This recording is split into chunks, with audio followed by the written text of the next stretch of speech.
VRCHAT, the next frontier. These are the experiences from Gunter's universe. His continuing mission? To seek out and connect with VR devs and passionate enthusiasts. To discuss theories, beliefs, and rhetoric of all kind. And to boldly go where no show has ever gone before.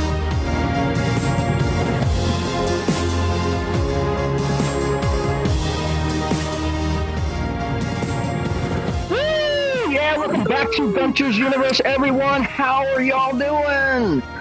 Yeah. I'm feeling the energy tonight. I'm feeling the love. Tonight, we have a great show, and this is the show where we discuss VR and all things geek, and we interview some of the movers and shakers in the tech industry, and one of those movers and shakers is in front of me. His name is Chris Patstone. He's a popular YouTube personality known for his viral videos. One is Woah! Whoa! A Crash Bandicoot, and I'll leave it to you to do the voices. Crash Bandicoot video, as well as the growing popular Have You Seen My Son video shot in VRCHAT that utilizes VR as a medium to perform puppeteering. Chris is a trained puppeteer and animator in real life, and a talented one at that. His talent has led him to a puppeteering position with Disney. I'm very excited to talk more about that with you. And before we begin, I just want to say hello to K-Dog. K-Dog's my cameraman. He's invisible. Let's say hey, K-Dog, and thank him for recording. Thanks, K-Dog. Hi, K-Dog. You are most welcome. Thank you very much. What's going, buddy? Week after week, he's here doing this for me, and so that's just great for us. For the history books. Week after, not last week, but this week. Remember, it's been like 2 times in like 2 years. Exactly. Except for last week. I'm just kidding. Wherever you are, I love you. All right, Chris, welcome to Gunter's Universe. How the hell are you doing? I'm doing good. I'm glad so many people showed up. This is fun. Yeah, totally. How you doing? I'm doing awesome, feeling good, smiles on my face, boxers, pants are off, I'm in my boxers, so it doesn't get any better than that. That's how to do it. Nice visual image. Yes, that's for you guys. All right, tell us a little bit just about yourself, your experience. What was life like before VRCHAT? Well, before VRCHAT, I was doing just regular puppetry. I mean, I've been doing it since I was a kid. Since I was probably around 10 years old, just making my own puppets. And I've always when I was a kid, I would move, like, let's say my sister had a doll, and I would move it, and I would try to make it as lifelike as I could. And I was thinking, I want to be the kid that's in the commercial, moving it, making it look realistic. Little did I know that's exactly what puppeteering is. And then I kind of went on from there. I'd enjoyed Sesame Street and the Muppets and all that, and I just I really enjoyed doing puppetry because I love making people laugh. And that's kind of just been the basis of it till now.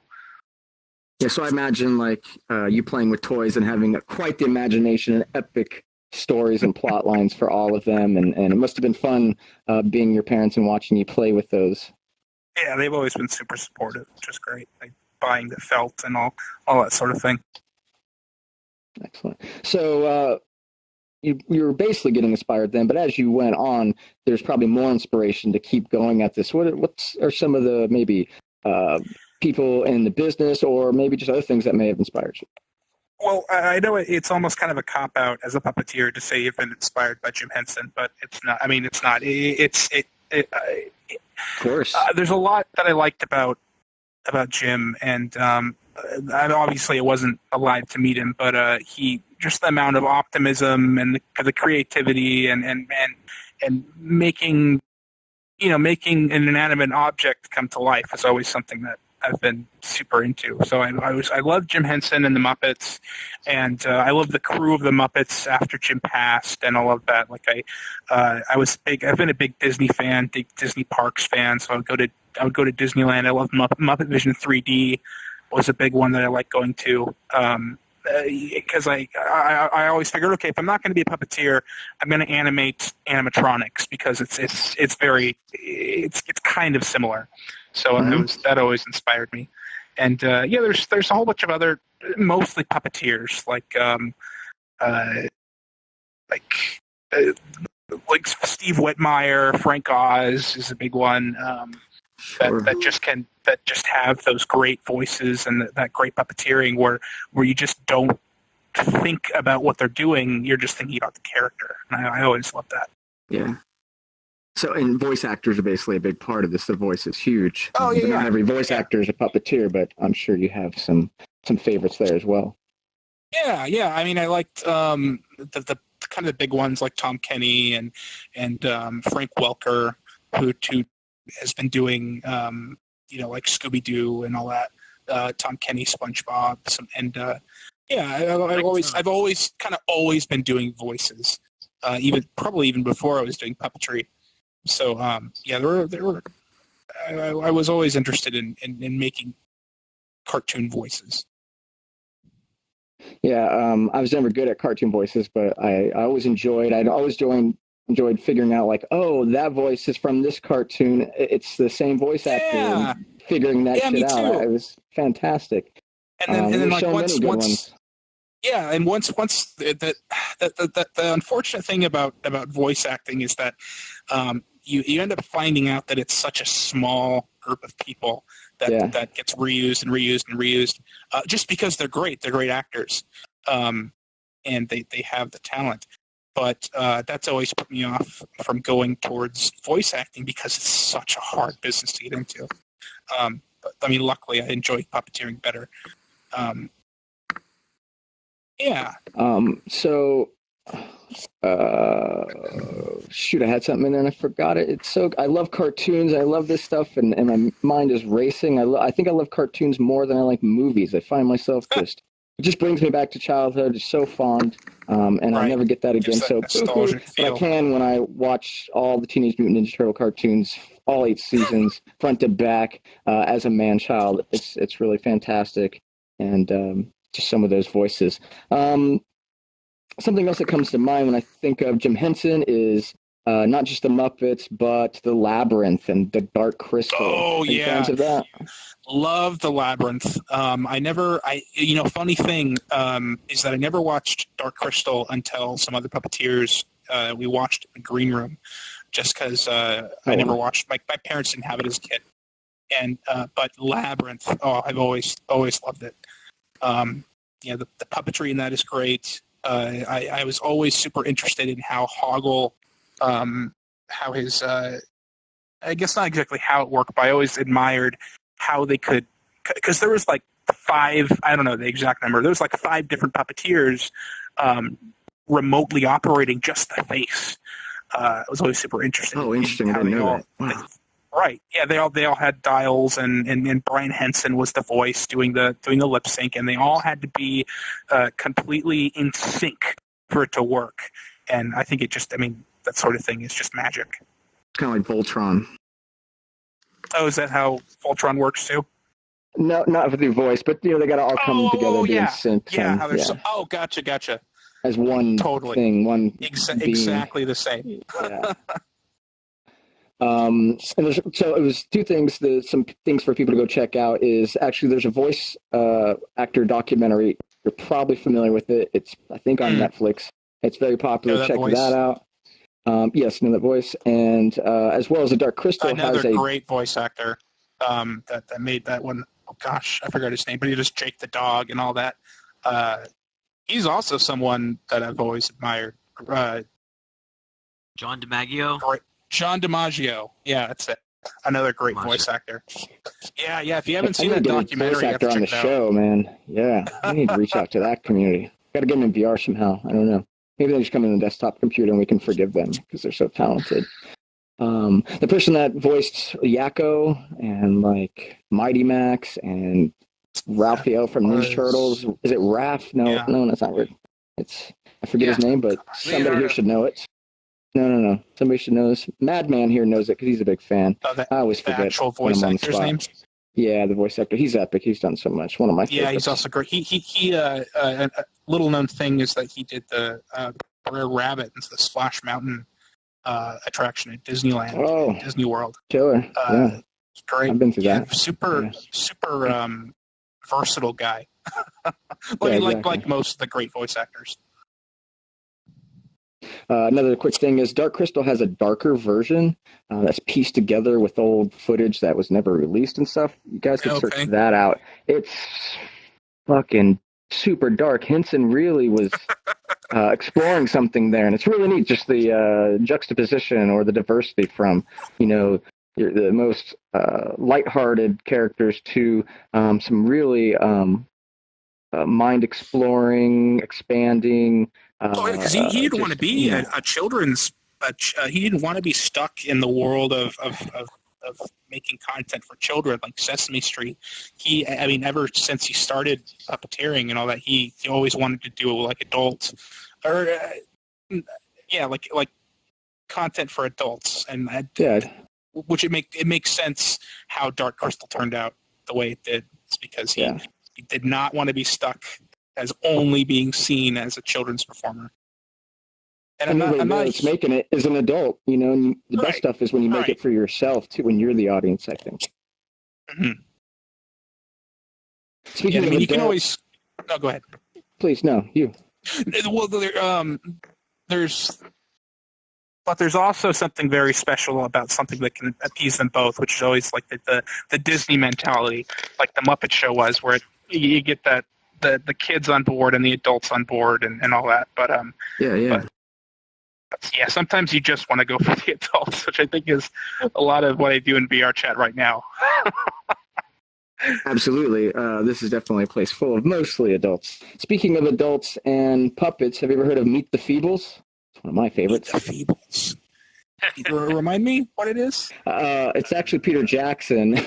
It should be probably rated M, but it's rated R. It's puppets snorting cocaine. It's these are the anti-Muppets, and it's one of Peter Jackson's first things in the late '80s. So now you have your homework. You must. It's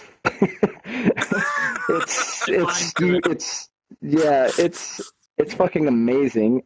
Good. It's definitely not. It's very bad. It's very.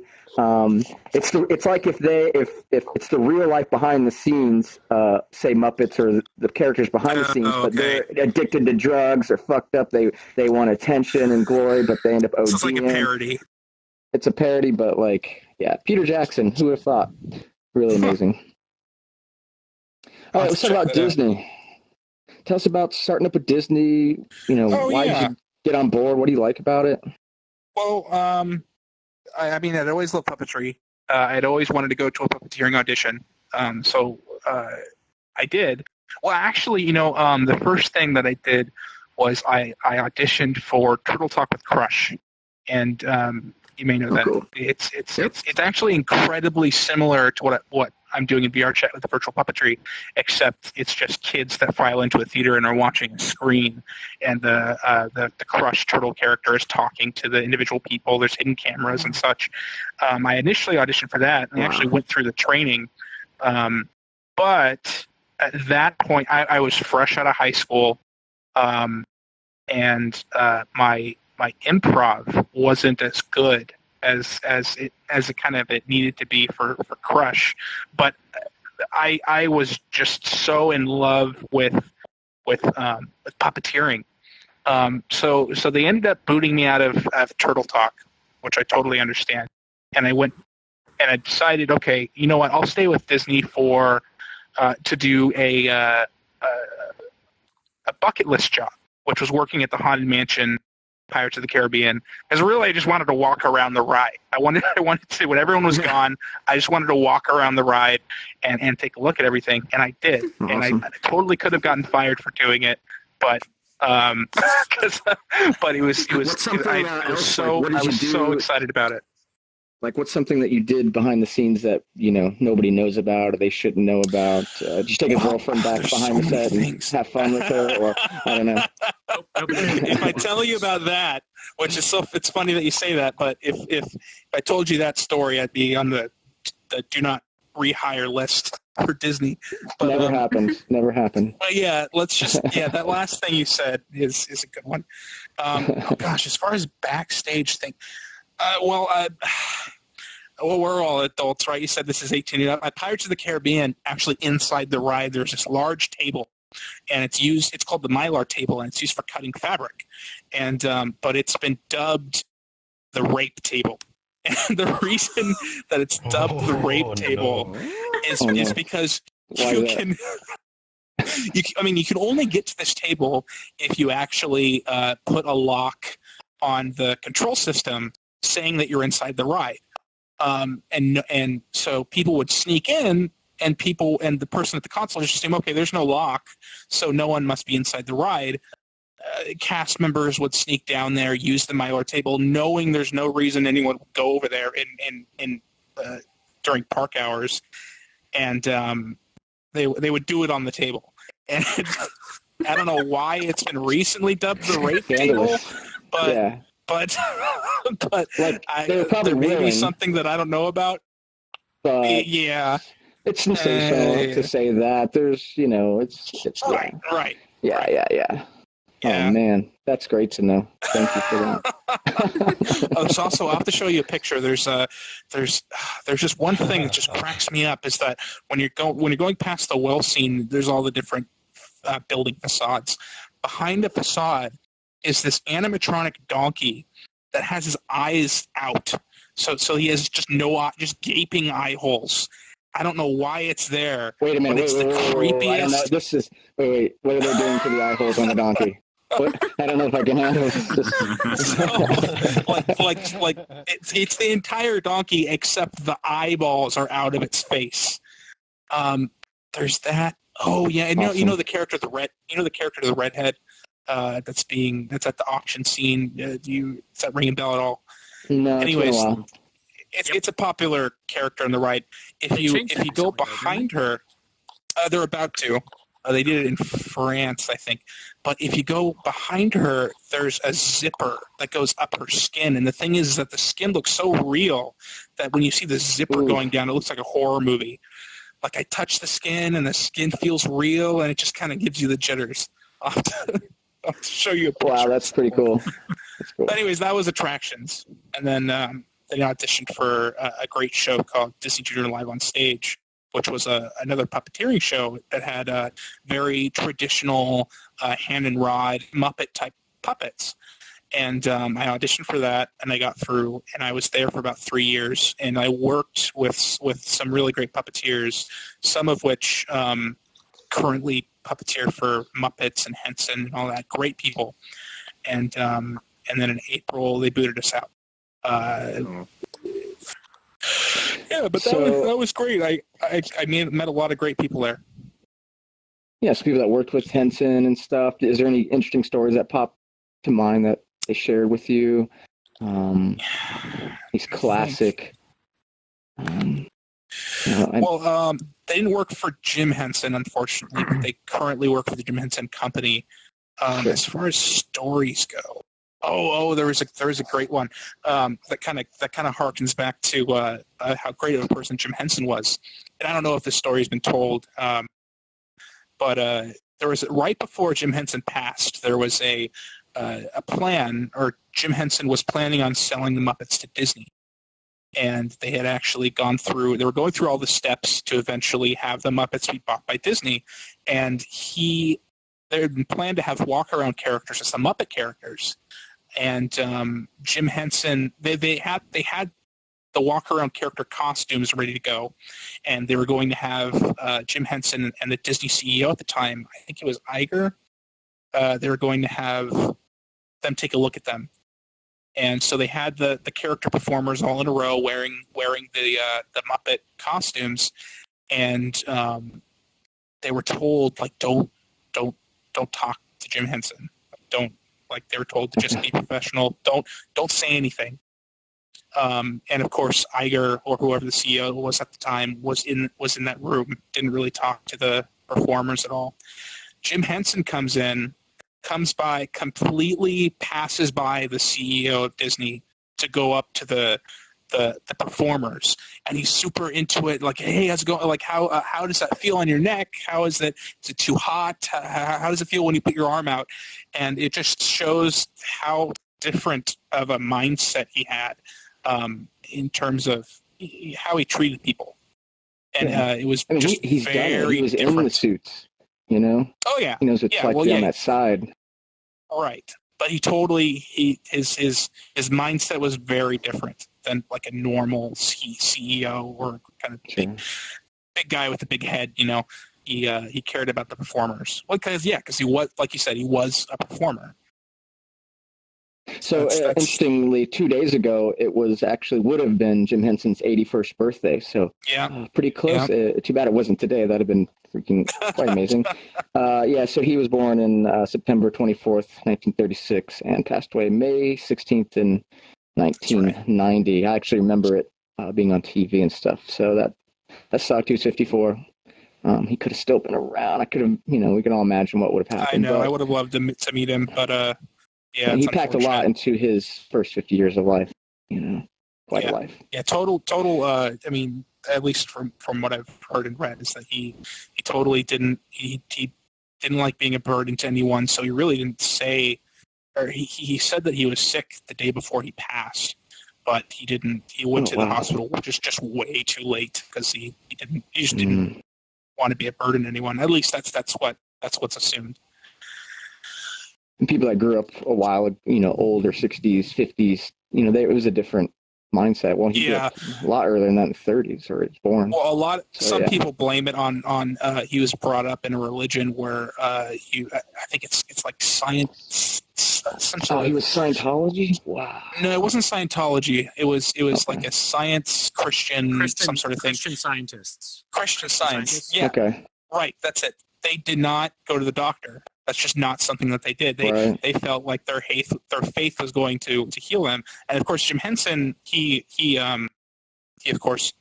left that, but some people blame that upbringing on why he didn't end up going to the doctor when he should have, which is unfortunate. Scientists killed Jim Henson. This is fucked up. I'm so pissed off right now. Yeah, it's unfortunate, but. Let's move along to something else that's fucked up. Is this controversy about the canceled puppet show Disney Junior at California Adventure and Disneyland? However, it's still running in Paris and Orlando, so that's interesting. Hey! Oh God! You should move to Orlando. Sorry, the this story for me, man. pisses me off. Yeah, and apparently they violated the National Labor Relations Act by retaliating against the employees after they engaged in union-related activities. What the fuck? Yeah, it's really messed up. I mean, there's pretty much what happened is that Disney puppeteers, at least. Yeah. Okay. So the thing about Disney is that when you work for Disney parks, you're a performer, they don't technically hire you in as a performer. You audition as a performer. You audition for these specific roles, but when they actually put you in the system, they then officially start calling you a pageant helper. Unless you're singing unless you're singing and you're part of the singing union. You are a pageant helper, which means they get to, at least from what I know, it creates a loophole for them, and it kind of downgrades how what they view you as, in terms of payment and all that sort of thing. Like the dancers in the parades, they aren't technically called dancers and all that. So. So I auditioned, and audition said, well, I'm auditioning for Puppeteer. I went into Disney Junior as a pageant helper, and we after I think a year of being on there, we it's a small group of people. I want to say there's like 30 people at the time. We decided, okay, the puppets were just a bitch to use. They were great, beautiful. Most of them were beautiful puppets. They looked exactly like the design. They were gorgeous, but the mouths, they were just awful. Like the amount of strength that it took to open Mickey's mouth with just your thumb was just unbearable. And there was a character from Sophia the First called Cedric, who is this very he's a large wizard person, and have you ever seen Bear in the Big Blue House? Or do you know Big Bird? It's kind of similar to Big Bird, where you have the head here, okay, and one live hand and there was another puppeteer operating the other rod hand. And the head, all of the weight of the head was resting on your thumb. So with all of these awful puppets, how terrible they were to use, people were getting hurt left and right. They were large metal locks under the stage that you would bonk your head up against. Some people got concussions. And so pretty much we decided, look, we've brought this up to Disney countless times. Nothing's being changed. We have to look into unionizing. So we reached out to the union that covers singing performers at Disney, and we went through, without telling Disney, obviously, we went through the steps to start that unionization process. And once Disney kind of caught whiff that we were doing that, instantly they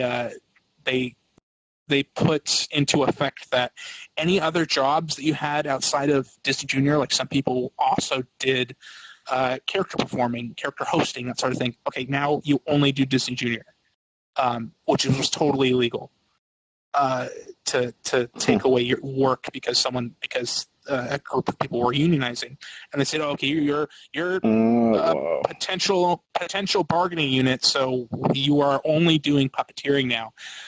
Turns out, obviously, that it was totally illegal, but at least what you can assume is that their plan is that once all those hours were taken away, people would be more inclined to vote no into the union because they want to do that other work as well, and they want to have those regular full hours. So we ended up voting into the union. We went in. We settled with Disney. People got some of their wages back that were lost, and from what I know from some people that are on the inside is that the second that Disney caught with that we were unionizing, they stopped the plans for updating the show with different characters, different puppets, and they immediately started working on a version of the show that didn't have puppets. So then last April, they wiped us out, and that was that. So yeah, that's Disney for you. Yeah, so that's quite disheartening. Yeah. The awful thing is that a lot of people that are on the creative side at Disney are great people, but once you get to the business side, they are just cutthroat. Right. I think they're the New World Order or the Illuminati. I'm pretty sure. That's what they are. But yet we like it. We can't live without Disney. It's ingrained since we're children. There's no escape. Yeah, but that's left the sour taste in my mouth, and for a lot of other people about Disney. But maybe you should speak out about the rape table and be like, "Fuck you guys." Okay. No, there's a lot more that I could speak out about, but. That's any job, really. It's cool to get some behind the scenes. But I want to work with the Muppets, and the Muppets are owned by Disney, so god damn it. Oh well. Well, maybe Meet the Feebles. Bring that back. You'll probably enjoy that. Okay. Work with Peter Jackson and Weta, maybe.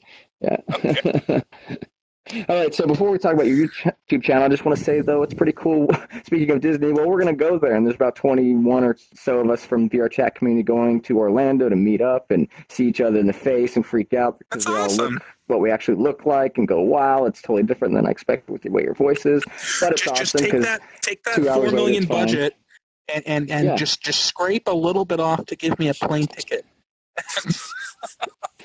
Sounds good. Or you got the PayPal set up. We'll make it happen. You should move out there and work at Disney World. We know a guy that is a Aladdin character and dances. He actually comes in here. You got to meet him. He's the Aladdin.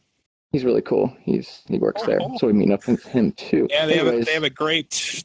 They actually have a great. I mean, in Florida, where the puppeteers aren't unionized, they have a great a live Muppet show that uses the same company that makes the Muppets itself. It's a cool little show. Yeah, if I were ever to move to Orlando, I would totally be doing that. Right on. Okay, so from real life to digital life, you have a YouTube channel. We want to know about that, and then we want to know how it started, when it started, and something about Crash Bandicoot.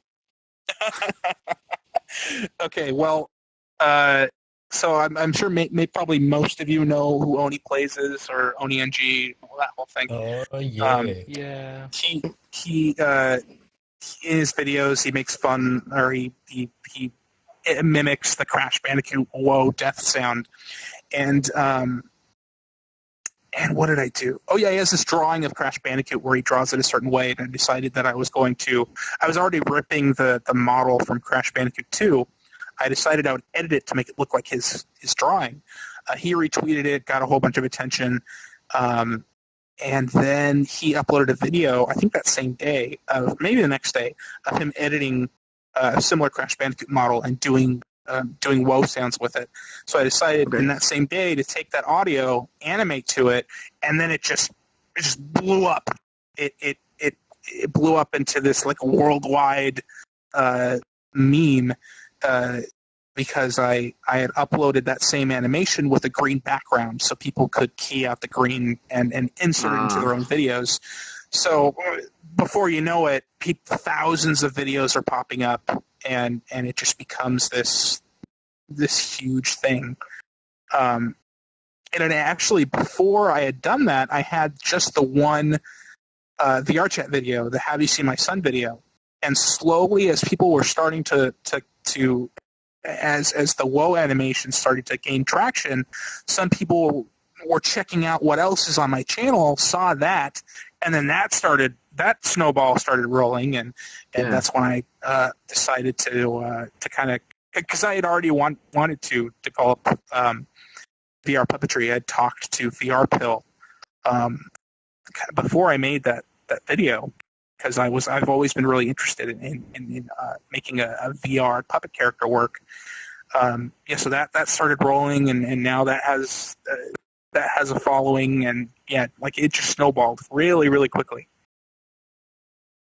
Yeah, it sure did. We have you to thank for like a ton of new users. A ton of really immature users. No, just kidding. It's been really, really excellent, and it's why we got $4 million in funding, all because of you, Chris. No, it's been excellent. New friends, all kinds of different people. They're going around. You know, You got. Sorry. Go ahead. Yeah, I would ask people how did they find out, and surely that was a lot of the newcomers' way of finding themselves to VRCHAT. Super cool. You did a few more, so that's Marlin from Finding Nemo. Mm-hmm. He's on your hand. Describe the video and describe what you did there. Okay, so I'm sure you all have seen it, but the folks at home. Exactly. So I pretty much like jerry-rigged an avatar. Because this was before you could use you can overwrite animations to blend shapes. I attached Marlin, a model of Marlin, to my the avatar's hand, and tried to make it so this jaw animation would move just Marlin's mouth. So so when I first went in to test it and I was recording it, I was moving the mouth and noticed that mouth moves a lot further than I wanted it to, and that kind of so everyone says everyone says that Marlin's jaw is broken because it's this huge gaping tilted thing, and I was amused by it, so I just started going up to random characters. Oh, have you seen my son? And it was, I want to say that there wasn't that many people there. There was only like 3 or 4 people in the hub, but it was Double Goose too. Like he nearly right. It was Double Goose, and I think the whole video, the white robot. Its appeal is my interaction with him and how he just toppled onto the floor laughing. Which was, I think that's where a lot of that's the comedy of it. And then a lot of the comments in the YouTube video just loved that specific part. Right. That he physically was on the floor, not just his character. Yeah. Which was great. And so then I just started building, because really the reason all these videos are happening, I mean, number one is because I want to eventually get to a great proof of concept with VR puppetry. Just have a great where everything that I want to be able to control in a fluid way can be in this great proof of concept. And I'm just slowly working towards that with all these different puppets, like how Iago has a body. Your that second moves independently one that from you his brought head. out is Iago, which I love. Yeah, talk about Thank that. you. So part of which character I would choose is thinking, okay, well, what voice do I want to do? Okay, is there a model available in that character? And I thought Iago. Oh, right. Well, the reason I used Marlin was because he's a fish. He floats. He doesn't have to have a body connected to the floor. There are some, and when I was making him, I actually was thinking about how I knew some Disney Marlin puppets to work. Like there's a Finding Nemo musical in Orlando that uses a mechanical puppet that's incredibly similar to the VR puppet that's Marlin. And with Iago, I was thinking, okay, so I want to keep moving forward. How can I make a body work? And okay, birds fly. So I mean, he won't be flapping his wings, but it'll be a little more normal to have him off the ground. And I can have him perch on things if I wanted him to. So I did that, and the test was good. Being able to move the hand independently from the arm. But yeah, I'm still working on it. Still going on getting to that great proof of concept that I have in my head. I see you in one of the videos, it's in the mirror room, and I see you, looking at the mirror, trying to, learn how you're positioning on the table, and just right. What I need to change. Thank you. Yeah, it's mostly about what I need to, how I can edit the model so it's not twisted in a certain way, kind of how the avatar reacts to certain bends and stuff like that. But it's funny you caught that. And then Mario. Right, Mario. Mario. Well, Mario. I think that was my first dive into blend shapes. Was getting the mouth to move. And I love doing the voice. I love Charles Martinet, who is the voice of Mario, and just that innocence that is that Mario character. That just like, here we go, just that. Hey, you want the Mario size? Just that like childlike innocence that's to it. So it was mostly. Oh, right. And I also was poking fun at the Mario Teaches Typing game. I'm not sure if you've seen it. I actually, the first version of Mario, I had taken. What did I take? Oh yeah, I took the Mario head that appears in Super Mario 64, and I tried to morph it as best that I could to parallel that Mario Teaches Typing head that has the squished head and the big fat cheeks and the gaping mouth and all that. And that so I did that, and there is nothing I like more than someone just dying in laughter over something that I've done. And I think that's a big reason that I love the Mario videos, because you just instantly get that just from Mario's appearance and his voice. There was a guy that was already on the floor, which was great. So that kind of helped me develop, or help me think of how I could make blend shapes work with VR puppets, and the mouth worked well, and I ended up eventually working on it to where, okay, well, I want a certain emotion when I'm pretty much trying to parallel a traditional mechanical puppet inside this world. So any puppeteer could take the character and kind of very quickly understand what does what if they're used to mechanical puppets. And it's getting there. So what makes a good VR puppet then? I mean, basically these ones that like Iago and Marlin seem to be good examples. Mario's head's super fun and super interesting, not as realistic, but all these things have a place to play. But what would you say to that question? Well, there's what makes a good puppet and what makes a good puppeteer. What makes a good puppet? When I think of making a VR puppet, is that the eyes kind of have to be focused where you're pointing your controller has to be where the eyes are looking. Kind of like this. If I'm pointing at you, the tip of my finger should be pointed directly at you. That should be the same with the puppet eyes, because eye focus is a huge thing with puppetry. Yeah. That's actually a big way of kind of knowing whether someone's an amateur or professional. Is kind of if you can see what if the puppet's eye focus maintains focus when he's puppeteering and he's actually looking at objects. That's a big thing that kind of keeps. Or that sometimes you're immersion. Looking like out of the side of the eye. You have subtle things like that. I think it's not always just, but you could still sense looking at you or something. Right. Because like there's if I was always looking like at this. you You're in my face, looking at me, and I have to respond to you. I have to feel this. I'm in this. You're so alive. Yeah. Totally. Like if I was sitting here talking to you, even with this, and I was tilted to the left a little bit, you would notice that, and it kind of take you out of the immersion. Yeah. It's the same with puppetry. Yeah. Even back with Henson, all that traditional puppetry, eye focus is a big thing.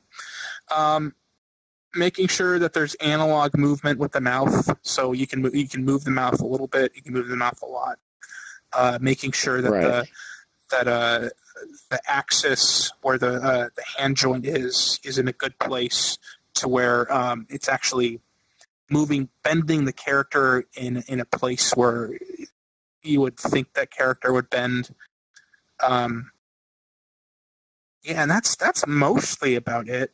And then when you start getting a little more complicated and do things like eye movements and eye blinks and emotions and stuff like that, you don't want anything to be automatic, like you're playing an animation. You want it to be completely in control about what the character's doing, because it's all in real time based on your own voice.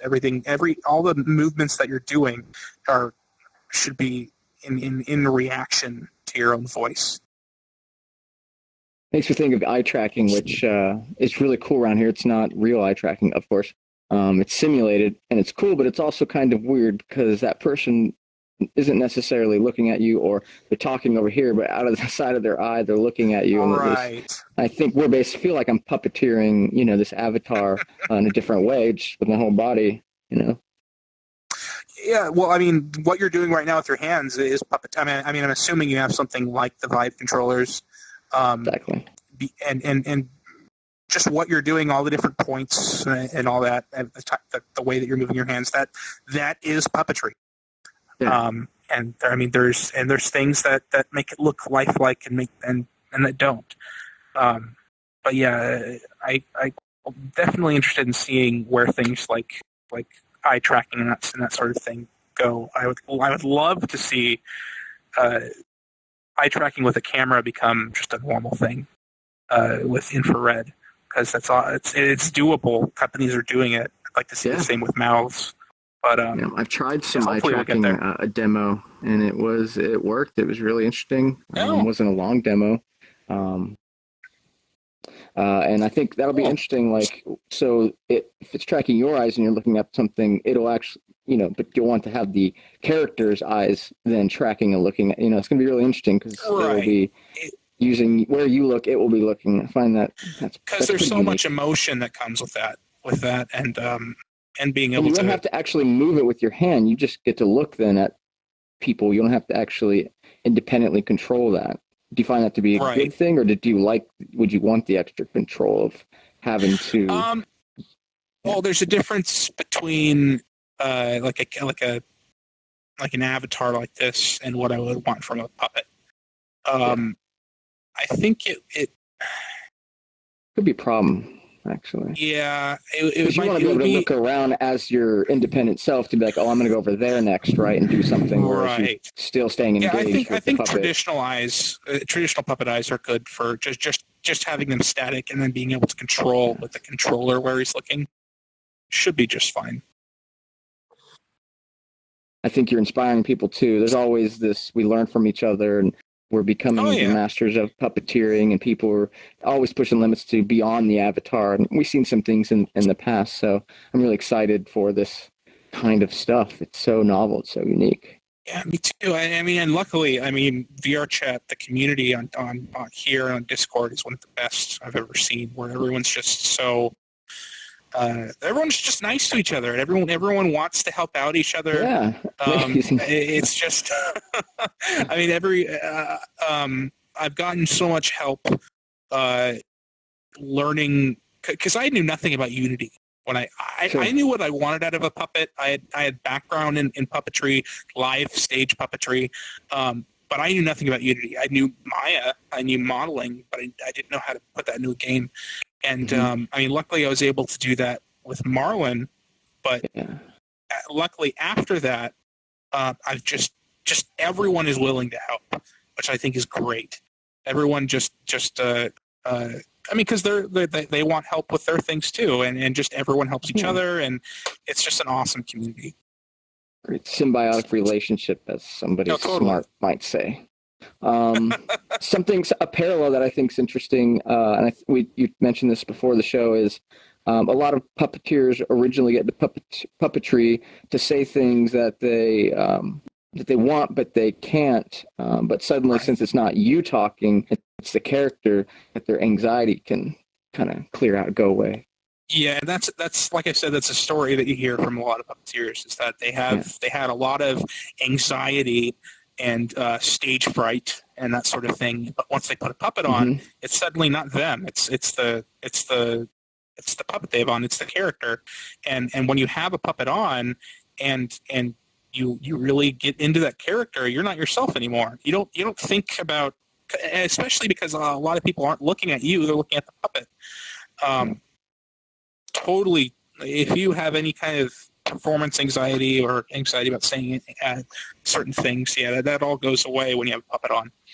And that's why a lot of people have gotten into it, because they're really anxious, shy kids, and that was their kind of outlet to perform. Right. It's really interesting, and I think being able to embody an avatar for some helps get rid of anxiety. You know, they can sort of act differently, try new behavior out maybe, or a lot of things that they're thinking about with their own physical appearance. They don't have to worry about that anymore. Like that guy. He really wants to dress up as Kermit the Frog in real life, but he just can't. He doesn't. Yeah. Is that right? Yeah. But you can do it. You can do it here. I have to go to work every day, so. Right. Can't be dressed as a frog. It's all good here, buddy. Okay, thank you. Perfect. That was such an amazingly awkward response. Okay. A few more things. Can you talk about, like, you've been in contact with Valve, and maybe Gabe knew from Valve, and what's going on there? Anything to share? Well, I don't want to mention too much because I wouldn't want to. Because I want to. I'll talk about how it began. When I initially, that must have been like 5 or 6 years ago. I knew Gabe had an email. Gabe Newell. I knew what his company email was, and I just sent an email to him. Short, little silly email. It's just com. I don't know. Gaben, right? Gaben. And he responded. But what he went a little beyond responding, and because he saw in my signature that I was a puppeteer and an animator, and he forwarded my email to this great, just the sweetest woman in the world. Who was the puppeteer for Red Fraggle on Fraggle Rock. She was the worm in the labyrinth.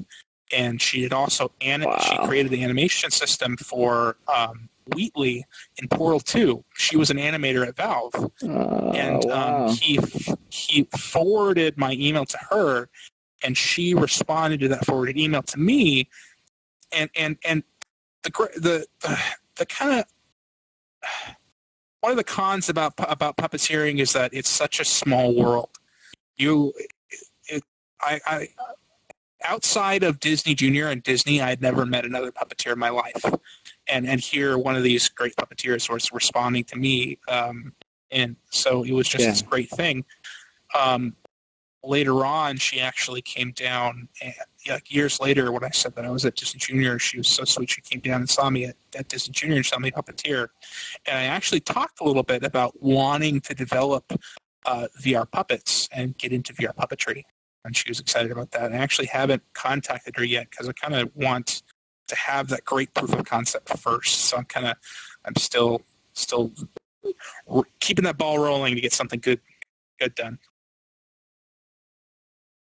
Something that was interesting, we got to hang out with Justin Roiland, one of the creators of Rick and Morty, as well as Deadmau5. They both know our creative director here, Ron Millar, and that was a pretty unique night. It was right after our funding, and we were celebrating, and it just kind of all happened. You joined in. I just love being able to make both of them laugh. That was so great. Yeah, exactly. That was great. So that was cool. You could participate, and it's just the unique things that can happen here in VRCHAT.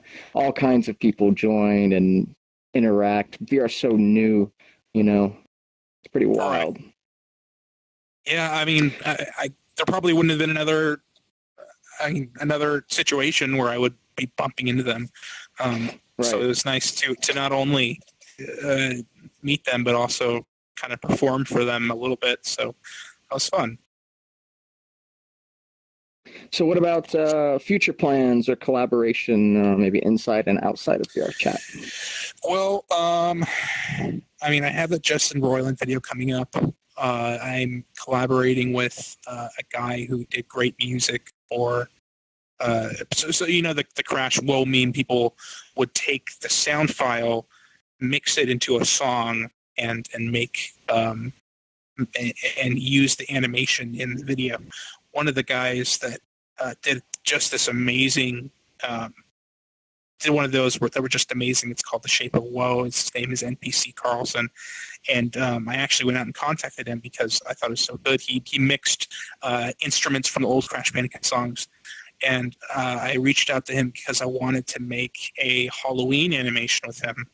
So that'll be coming out next month, which should be fun. Is there anything else going on? No, I'm still working towards that proof of concept. So, you'll see me around. Excellent. Yeah. And you're still probably developing different characters, recording videos and stuff. Oh yeah. All the time, I'm sure. Yeah. Because it's fun. No, I love just coming in here, making people laugh. I love it. So yeah, we'll just keep. The channel is Chris developing. Patstone. People can find it easily. Twitter's the same thing, I imagine. Facebook. Yep. All that good stuff. Twitter, Facebook, Patreon, everything. And coming up is open mic night. I'm starting this. It happens this Friday. That goes out. This goes out to everybody to be aware of. And if you have a talent, like a dumb talent, an awesome talent, you've never performed in front of somebody, this is a great place. You're just an avatar. Get up there for 5 minutes and entertain us. Do it. It would be a lot of fun. So I need more people to participate. We've got a few. Chris, you're going to do something. There. Do you want to share what it might be, or do you want to keep it a surprise? Yeah, I'll keep it a surprise. Of course, yeah. It'll be a little mix of traditional and new. Excellent. All right, I actually got to head out, but thank you so much for having me on. And I really love the community here. I've just been super surprised at how awesome you guys are. So thanks, sure. Thanks for being fans, and thanks for sticking around, you guys. Woo. No problem. It was awesome. Appreciate you, man. All right, thanks for having me on, man. For sure. All right, I Anytime. gotta run. Take care, you guys. See ya. See you, Chris. See you, Chris. Thanks so much. Bye. What a I mean, normally they stick towards the end when we kind of finish the show. Chris, he's a strong personality. Yeah, thanks for having me. Bye. Excuse me. Excuse me. Excuse me. Have you seen my son? Have you seen my son? Oh no. I thought he'd be here. Oh my god. He's still looking for me. We will set out a search crew for him. I found something, man. Nemo! Oh, geez. Come on out, man. Have you seen? Excuse me. Have you seen my son? He's this little. Oh God! Oh God! What have I done? Take it! Take it! I don't want it! Take it! What just happened, man? Oh man. Stay away from me. He just throwing the camera right at you. Dude, Sorry. dude, you just got laid. I hope you enjoyed it. Virtually laid.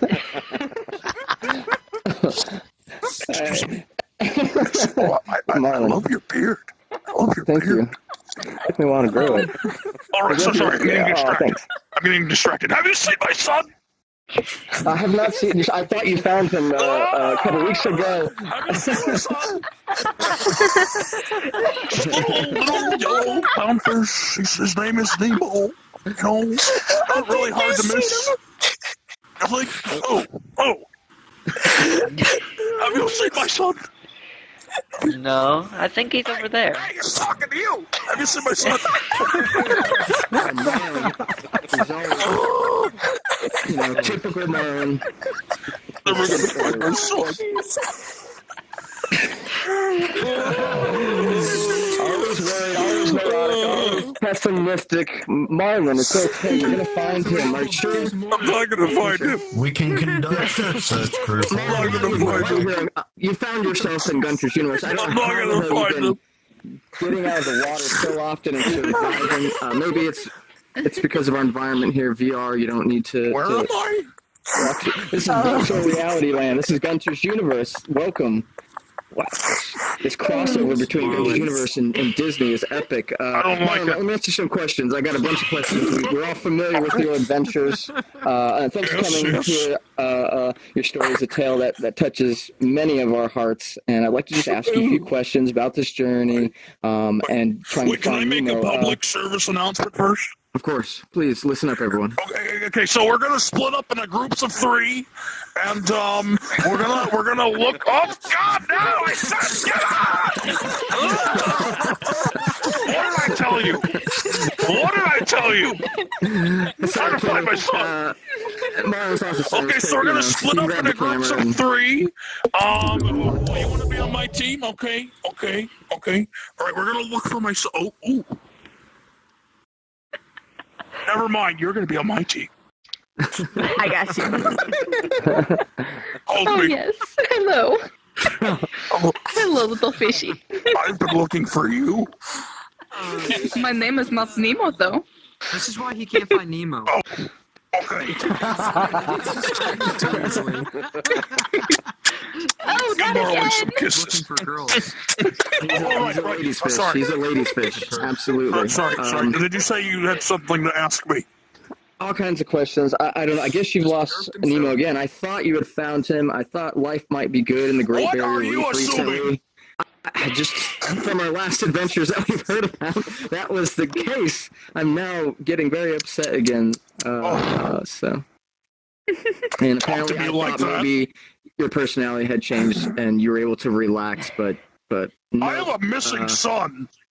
I know. Talk to me like And, that. well, this might be a sensitive subject, and it's just on my mind. I've never known. Like, can you tell us about Coral, your beloved wife and mother to Nemo, who passed away many years ago? That you met. Like, how did you guys meet and fall in love with? Don't you ever say her name again. This is not funny. I'm sorry. I'm sorry. God damn it!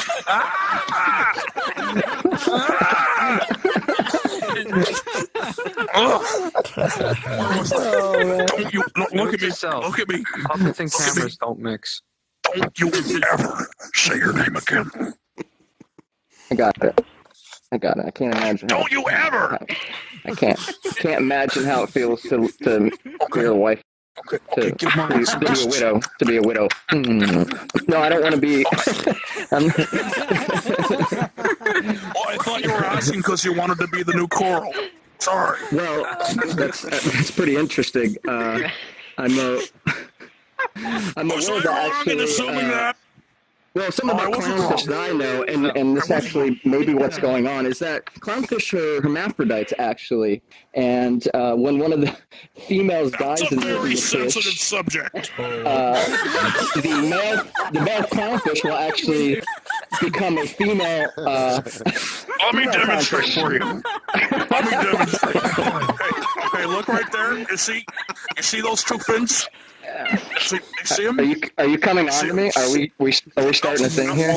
Well, if that's what you want, I mean, I won't say no.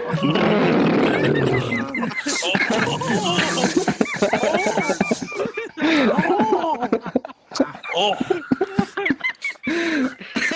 Now you know. All right, some real innocent.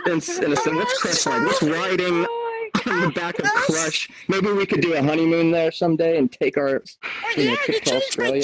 What else are you gonna do? I can't say it is a mature show, but it's quite embarrassing. You wanna learn your ABCs?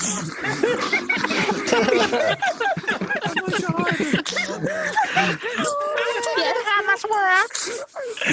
Let's get out of this world. Oh yeah. The next puppet.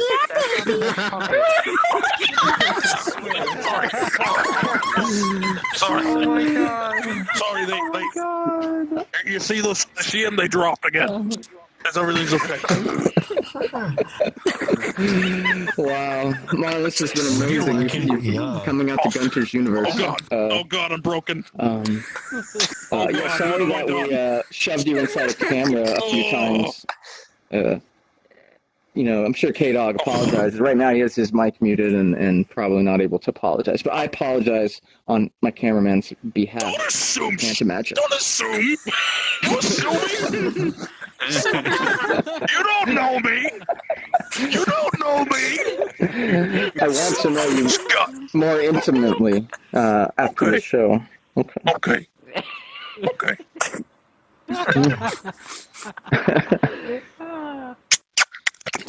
Is it okay if Marlin uses tongue?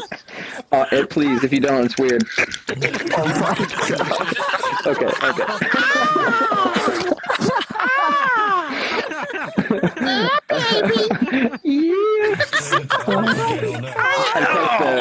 I'm quite the fishiest man. Oh my god, I love it. You know how to bring out the woman in me. I've always wanted to meet one of my favorite characters, along with a few other. We actually had a guy that worked at Disney. These Disney characters are amazing. I'm surprised you were able to come out. A few other. Not like you. No. Oh god.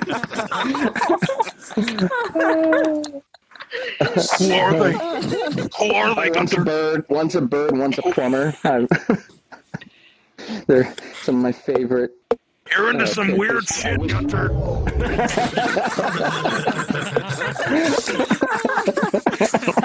It's gonna be okay.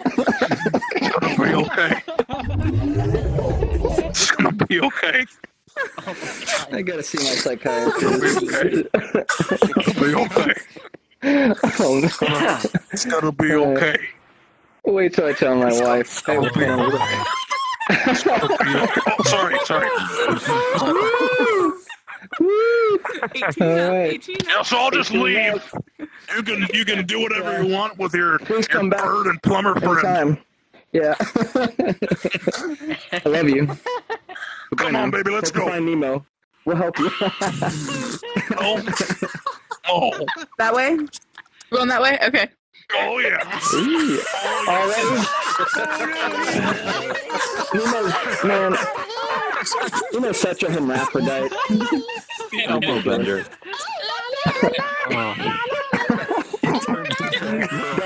Don't get that on camera, Kenny. That's rated X material back there. Oh my god, that's Oh my god. Almost all, I guess. Wow. Man, if only Chris would have stayed, they could have seen each other. That'd have been amazing. It's Iago! Oh my god! This is incredible. What are you laughing at? What, you never seen the parrot before? I wonder if you'll remember me. Some people. Wow. Hey, Iago, how's it going? I'm sitting here. I don't give a shit what you say. So, Please, just don't poop on the table. it's white. You'll never notice. My table looks like it's anti-parrot proof. I don't know. Maybe the chair be. I don't know. There you go. Okay. Perch on top Okay. of the chair, you'll be good. Oh, there we go. That's looking. Yeah. There we go. Yes, Yeah, I am your wow. guest now. You have no say. I've heard that you've been around. I haven't gotten to meet you, and I'm glad you came. Thanks for coming on the show. I know you probably just flew in from Agrabah, and your wings are tired. Haha. Well, this was fun. See you later.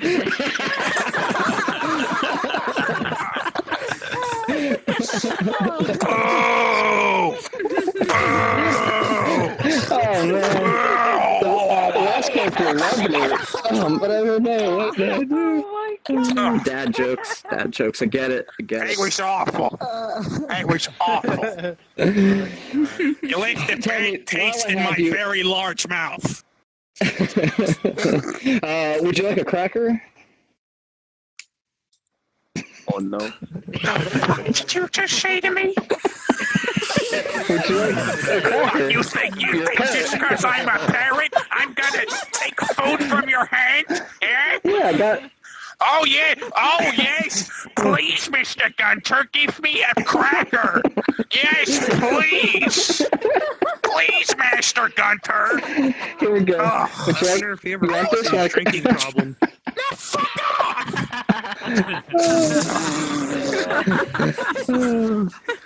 Hey, but you can give me a cracker any day.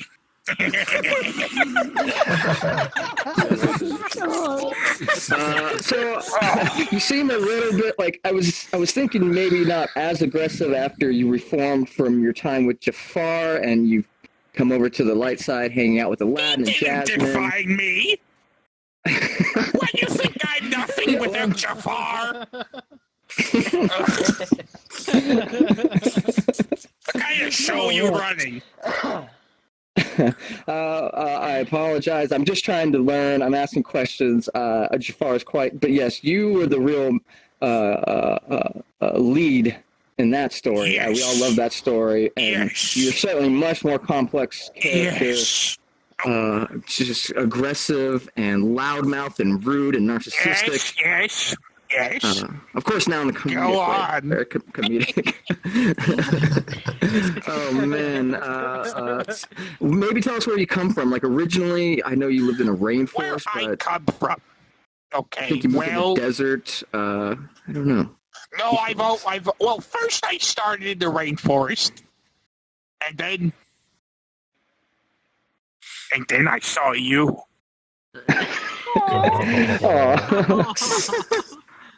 Oh, you want a cracker? I love you, you racist bastard.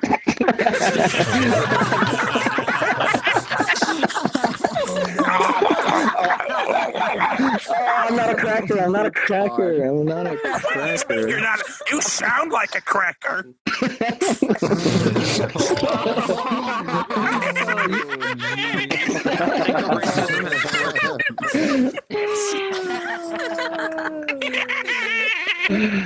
Oh my God! There's some wonderful quotes. I did. Yeah, you did. Oh, good. Oh. I got something else you like.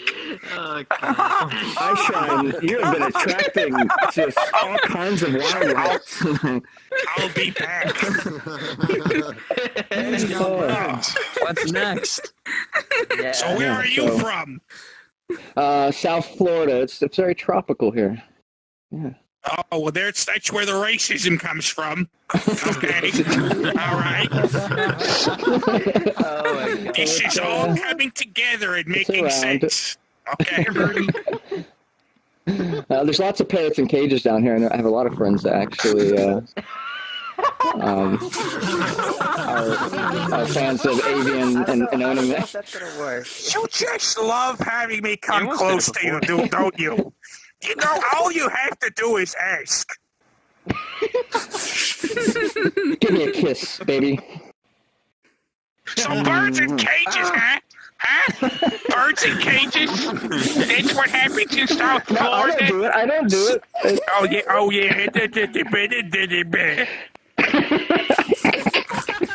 You're awful. You're awful, and I love you. I don't mean to. Thank you. I'm not a racist, but I am a cracker. Yeah, that's what they all say. That's what they all say. You taste like a racist. How many racists have you tasted? Oh, don't get me started.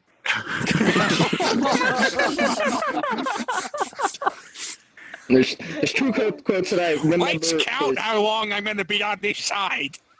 Okay. Keep going. Two quotes. One is, "Oh, shut up, you moron."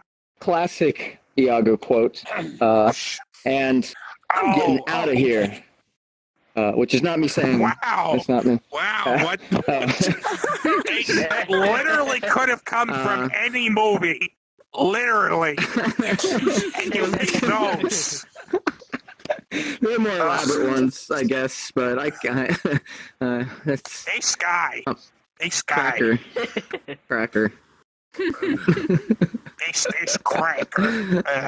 You have to do it in your voice. See, it's not. I can't do it when it comes out of my mouth. I don't know. I'll say whatever you want me to say, baby.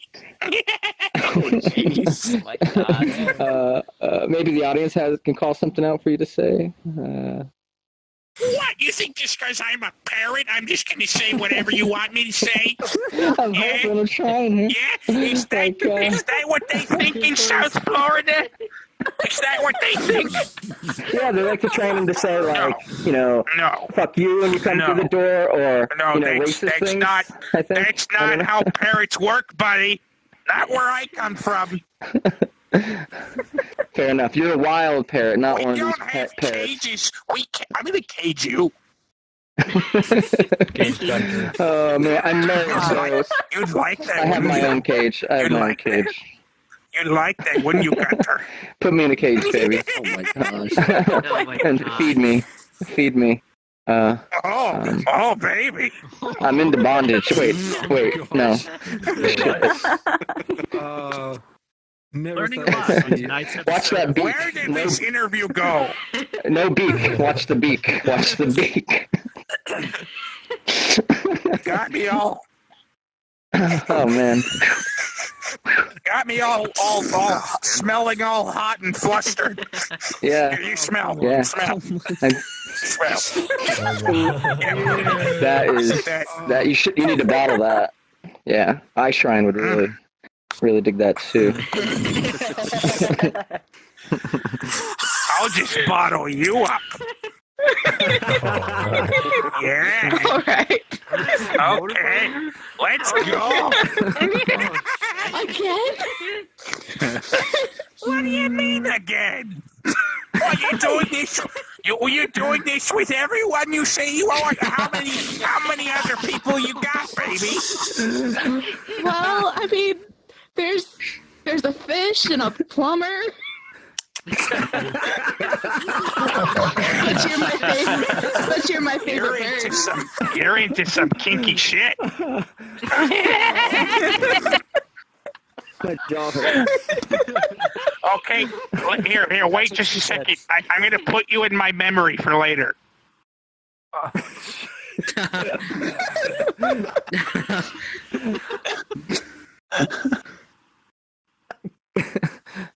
What about me?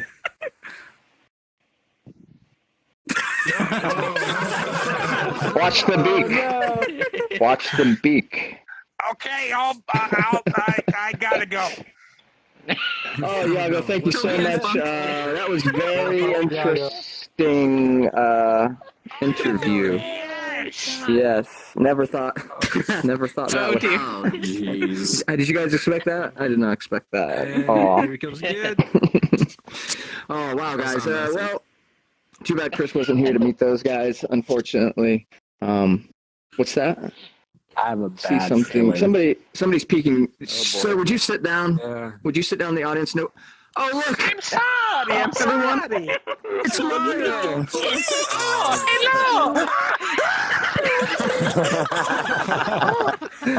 Sorry, Mario, sorry. Apologize. It reminds me of the N64 days when you try to control the camera with the yellow button. Shit like that was happening all the time. Just the camera that exists behind you all the time. Normally you don't see the camera that's following you in games, but that's what it looks like. Hi, Mario. Welcome to Gunter's Universe, brother. Hello. Do you mind if I interview you for a little bit? Oh. That'd be okay. Ask you a few questions. I mean, it's not every day that I get such a huge pop culture icon here in the show. You and Chris Patstone, he's another icon, but you're a little bit. Oh yeah. You want to hold the pop culture icon? Yeah? Sure. I bet you do. All right, sorry, gotta go. Yes. Iceland's been a quite popular icon this show as well.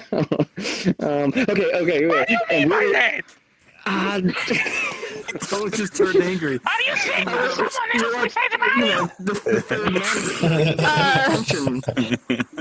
show her. There's nobody like Mario. And a bird. Mario is a pop culture icon. There's nobody like Mario. Oh, man. That's right. All right, so I'm really. Thanks, Gunter. Do you need Thank you very much. Mario art? Like I was honored that Nintendo would allow you to come spend some time. I think here outside of your video game world, but I angered you, and I apologize. I don't want my relationship with Nintendo to go south. It's okay. Oh, thanks, Mario. It's okay. Kind-hearted. Everybody knows Mario video game, the best-selling franchise of all time. Everything is going to be okay. Let's wind down. Okay.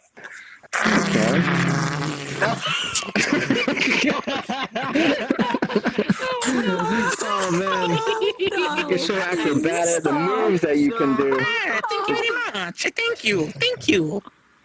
So you started your career in 1981 in the retro arcade game Donkey Kong, and now you're a 37-year-old man. And in fact, I'm a 37-year-old man as well. Actually, I was born in 1981, so we can be. Well, I've aged. Yeah, it's true. I've aged better. I've aged better. Looking at you, baby. Oh my God! So, while you're not being controlled by the player, what is life like in the Magic Kingdom? The Magic Kingdom. No. That's so complicated. Magic Kingdom. The Magic Kingdom. The Magic Kingdom.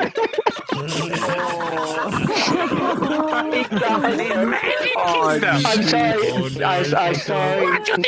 Sorry, Nintendo. Do I have big ass ears to you? Disney involved. I apologize. I'm very sorry. I apologize. Please forgive me. The interview just started.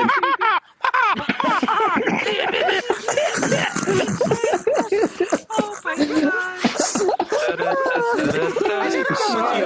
Please forgive me. Mushroom Kingdom, of course. Screw the Magic Kingdom. That's trash.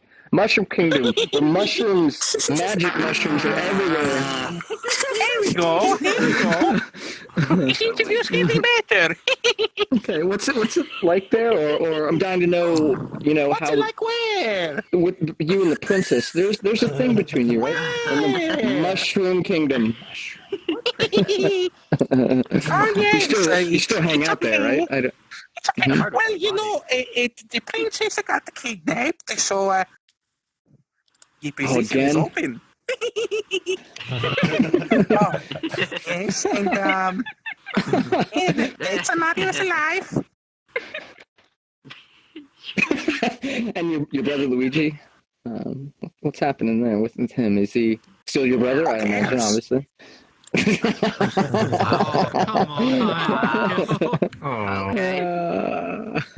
Of course, another thing we want to know is any encounters with Bowser, or any obstacle standing in your way from. Well, I was on the way to go and save the princess, and to do what I do, but no, Mario's thinking of other options. Oh yeah. Well, maybe TV and film. I'm gonna bring up back in 1989.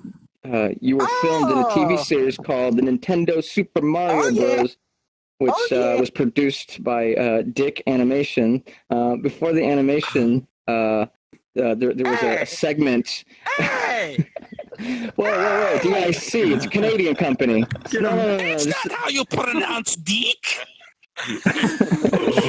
Oh, I've been saying it all wrong since I was a child. That's what I thought it said at the end of it. What do you think at the end of it? Dick. No. I can't remember. That's what I always heard. I was a dirty child. I was always looking at National Geographic and looking at things. Oh, God. Okay, back to the question. Before the segment, before you came on the show, and it was your time to shine, the professional wrestler Captain Lou Albano, I can't remember his name, who did a segment where he played you the character, and would interview different celebrity guest stars. Yeah, what do you think about him? Yeah. Aww. Oh, that's really nice. Can you do the Mario dance? I know let's do the Mario dance. Oh my gosh, I remember that.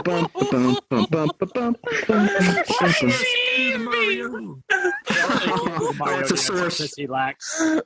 He's so subject, I think. I'm sorry. Hey, you like sensitive people? Sensitive pop culture icons? Okay.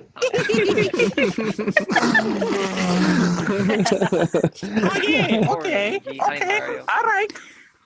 It's a time for oh shit, my mouth stopped working. Where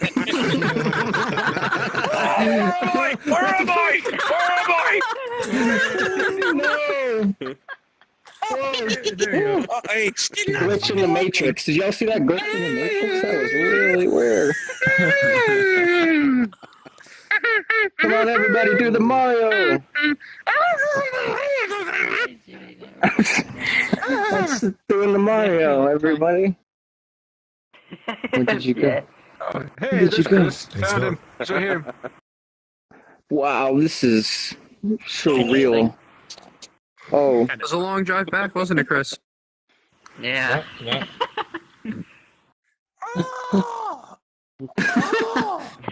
What a day. Mario. Your chairs. What happened? Your chairs, they break me. Oh, they fuck. break Mario. I'm sorry, there's been some other people sitting in the chairs, and in virtual reality, I think it gets, strange. You sit in my chair? No, I didn't sit in your chair. I didn't sit in your chair. I'm sorry. Okay. Mario, you're very accomplished. You're, of course, a plumber, and you rescue princesses. Wait. Mario wants to do it. Okay, everybody. On your feet. It's time for the audience interaction, okay? Everybody on your feet. Oh no. Oh no. Okay, This is gonna be bad. Everybody up. Okay. Yeah, we're ready. I'm going to teach you how to do the Mario, okay? You ready? Yes. You ready? You do after. Well, don't do after me. I don't have any arms or legs. Do after Gunter. No good answer? No good The answer? best. Yeah. Okay. And- Okay, do after me, okay? Okay, just a second. Mario has to warm up.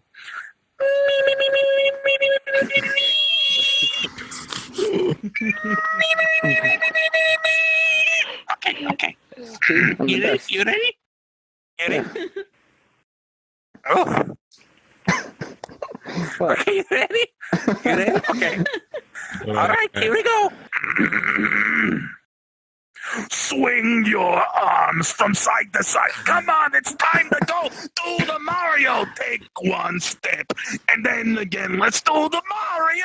Out together.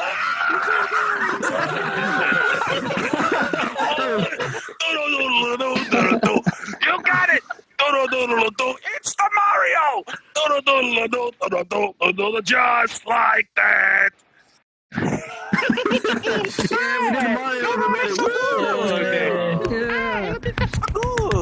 That was awesome. Hey, you did it very good. You did very good Brings me back to today. childhood. Yeah. Thank you. Oh, Mario, you've done so many things. You're a dancer too. Jeez, you've I'd been a like to do one doctor. thing more, if you know what I mean. Oh. You like Italian I'm sausage? not very excited for that. You want to fix this chair here? I think we can is it- fix the chair so you don't Oh, keep can we sitting fix there. it? Take it away! I'm just gonna be Take like it let's go. away! a body, so I won't say Take it anything. else. away! Here, Hey, get on my let me chair. get rid of these chairs. We can stand. We don't need chairs. But we're going. We don't I need was gonna be a chairs. body for you Okay, if you wanted. But, there we Look, I'm a go. bobblehead. Thanks, Lousy. That was a good. That was a good tip. Looking out for the guest. Okay. Oh, yeah, she likes it. I've enjoyed all of your games. There's been over 200 of them over Oh. the last 37 years. Touched my heart. I've seen you be a doctor in Dr. Mario. Hey. Hey. Hey, thank you so much for playing my game. Hmm. Go on. What else have you been? You've been an athlete, of course. You jump around. Yes, You're a yes. kart racer. Golfer.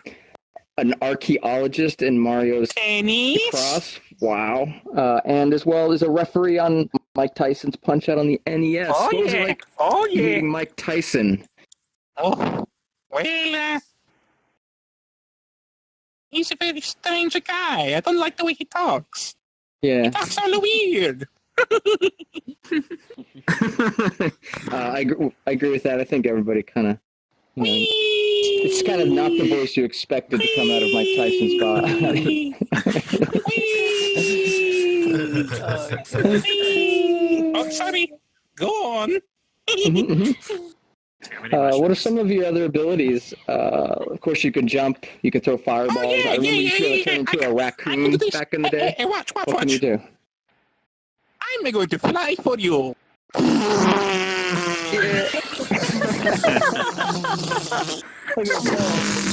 Oh no, crash landing!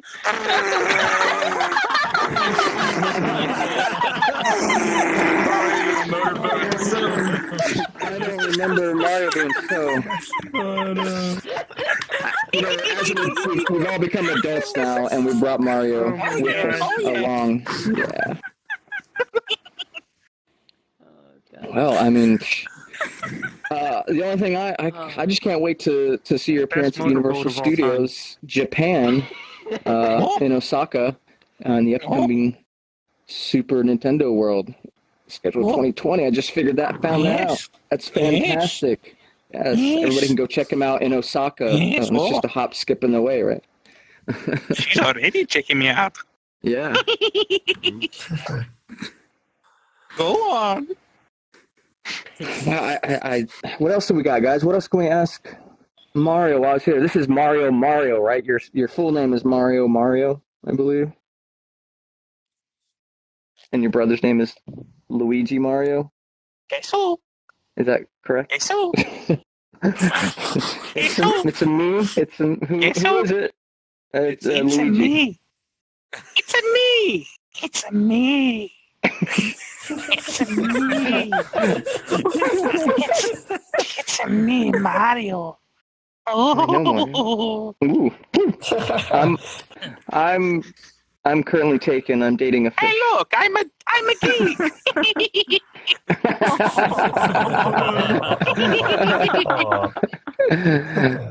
It's true. I'm a big geek, a nerd, a race. No, I'm not. Okie dokie. Okay, Mario. Mario, Hey. why are you so scary? What, you think I'm scary? You think I'm scary? What, you think just come on, I'm Italian? You think I'm never gonna be scary? Eh? Come on, man, let's get out of here. Okay.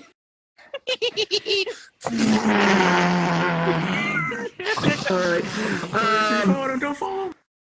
If you're watching events, Open Mic Night on Friday, check out the VRCHAT calendar at VRCHAT.com. Special announcement, I will be on hiatus for 2 weeks. I'll be in VR doing the Orlando get-together with the VRCHAT folks. And hiatus for that week and the next week, because we'll be at Oculus Connect 4 with the whole VRCHAT team, bonding, trying new Oculus games, and hopefully hardware. I'll see you then. Mario, take us out. Let's do the Mario again. Oh, yeah. And our guest, we want to thank Chris Patstone for... Swing your arms from side to side. Come on, it's time to go do the Mario. Take one step, and then again. Let's do the Mario all together now. Chris Patstone. You got it. It's Mario. Just like that. Oh, yeah. Oh, yeah. Do the Mario. The doctor. Do the Mario. The race car Do the driver. Mario. Do the Mario. Do the Mario. I'm sorry. Mario, yeah, you gotta keep singing. Like her now. Oh, man.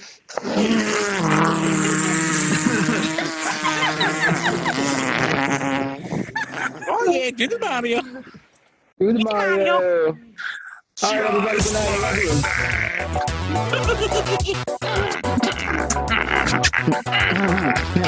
So many kisses tonight. Dang. I gotta get all that lipstick off before I go home. Yes, you kissing. A bird, a fish, you, a plumber. I'm not a plumber anymore. You think just because I'm Italian, I'm a plumber? Sorry, man. I'm sorry. Sorry for it. Don't worry, I still love you. I love you too, Mario.